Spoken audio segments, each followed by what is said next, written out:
Hello guys, you are welcome back again to my channel. I believe you all are doing fine. So I just want to bring in this new update, and it says Canada to stabilize growth and decrease number of new international student permits issued to approximately 360,000 for 2024.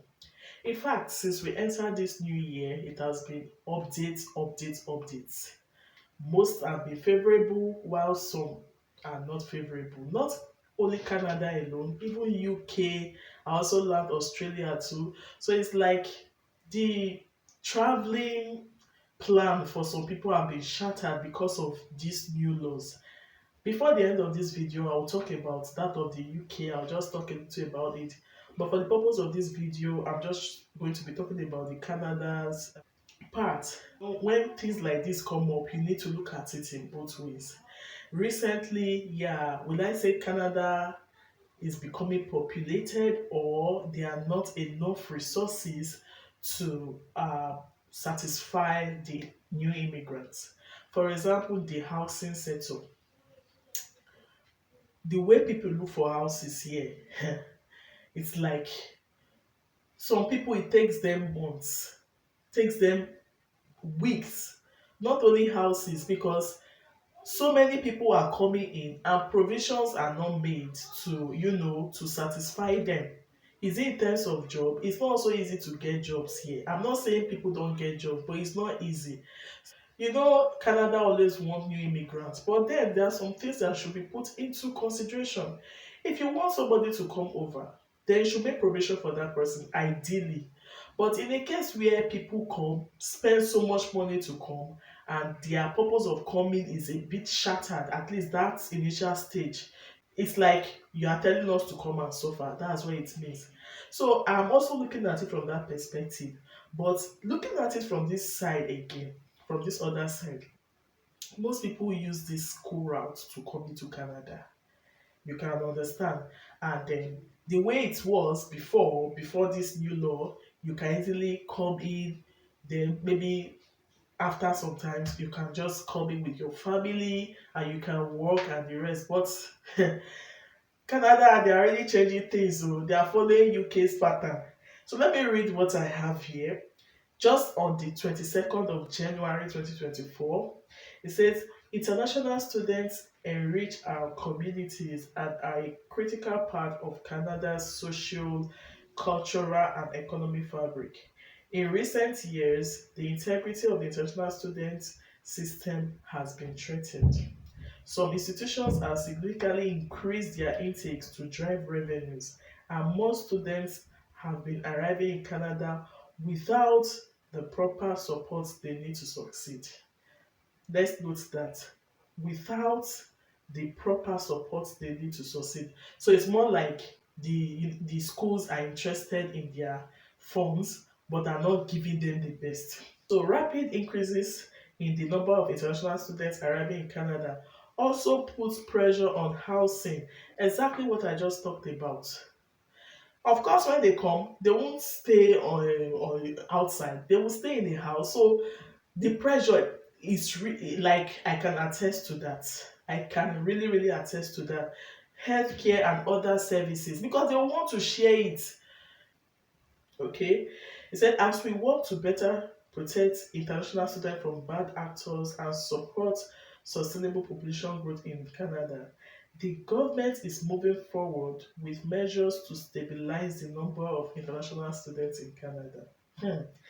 The Honorable Mark Miller, Minister of IRCC, announced on the 22nd of January 2024 that the Government of Canada will set an intake cap on international student permit applications to stabilize new growth for a period of 2 years.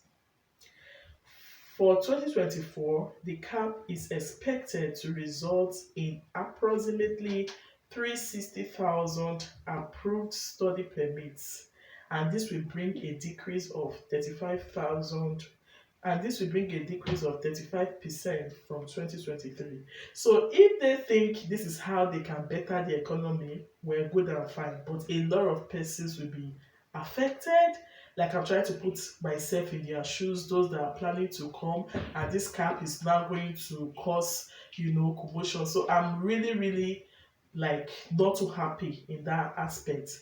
But whichever way, there's a point from this angle, and there's also another point from the other angle.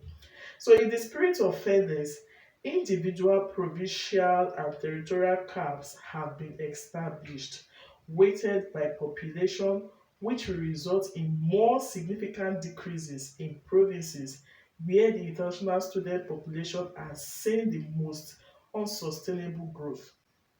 Whatever I'm reading now is from their site, from IRCC website. So now it's going to cut across all the provinces. Like they will now give each province a quota of international students they should accept. I think from what I can understand. Okay, study permit renewals will not be impacted. Thank God for that. Those pursuing masters and doctoral degrees and elementary and secondary education are not included in the cap. Mm.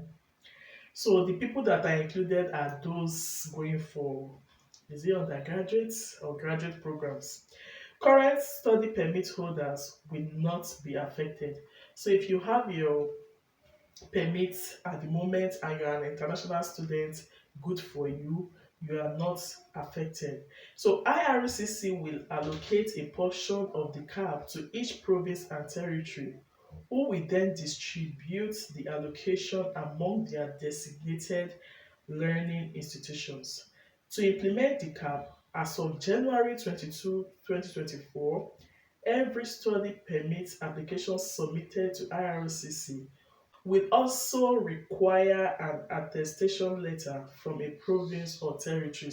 Provinces and territories are expected to establish a process for issuing attestation letters to students by no later than March 31st, 2024. These temporary measures will be in place for 2 years, and the number of new study permit applications that will be accepted in 2025 will be reassessed at the end of this year.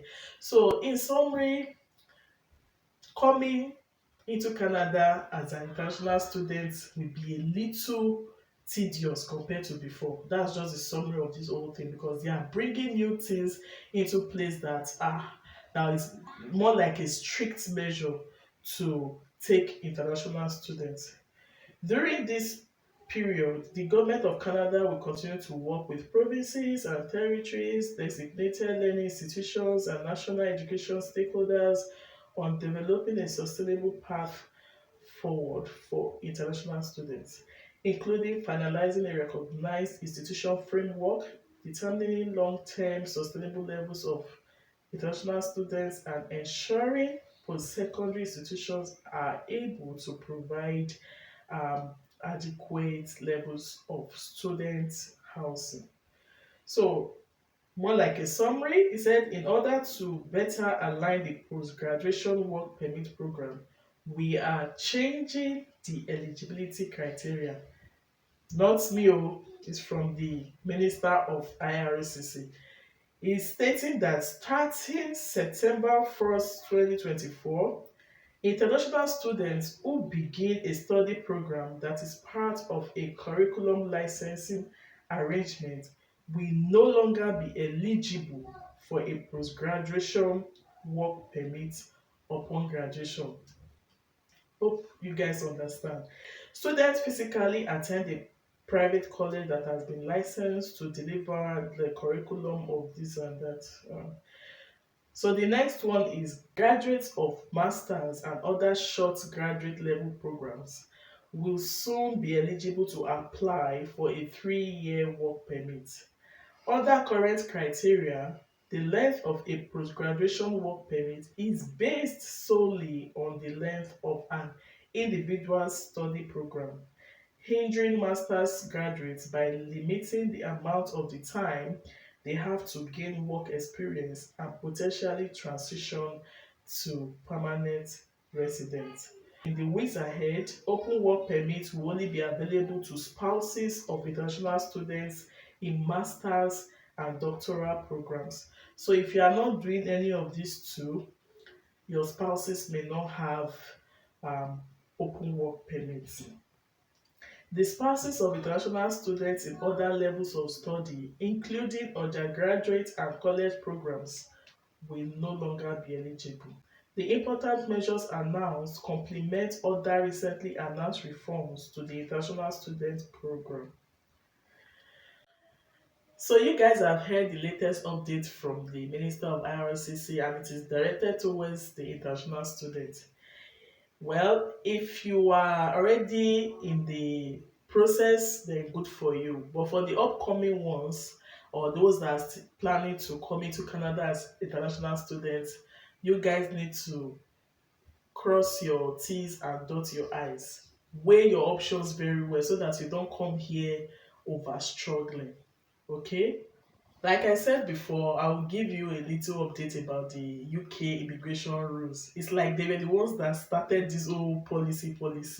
So this is a recent update. He said new UK immigration rules are being introduced throughout 2024, including an increase in the salary requirement for skilled worker visa to £38,700 per year and spouse visa to £29,000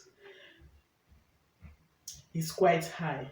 There are restrictions on healthcare and care worker visa holders as well as international student visa holders from bringing their dependents, in brackets, partners and children. A reform of the Shortage Occupation List (SOL) and the removal of the 20% going rate salary discount for shortage occupations. So I don't really know what's happening. Sometimes I used to think the world will soon end. Like everything is just happening so fast. Many things that are not favorable. You can imagine, is it really possible? Let me not say is it possible. How many people can earn £38,700 in a year in UK? I think the average salary someone can earn in the UK is about maybe 1,500 to £2,000 per month. And if you do your mathematics, that should give you about 24,000 approximately in a year. And now they are saying the requirement for skilled worker visa is 38,700. How? How?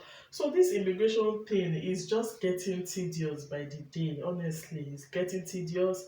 I have so many friends in the UK calling that their laws here is getting too much and all that. And now Canada has started it. They started it. This is how it goes. He said 2024 will also see a substantial increase in the immigration healthcare surcharge, which will rise from £624 to £1,035 per year on 31st January 2024 at the earliest. Recently, I was discussing with a friend. She told me even relocating to Australia now is not easy. I asked her how.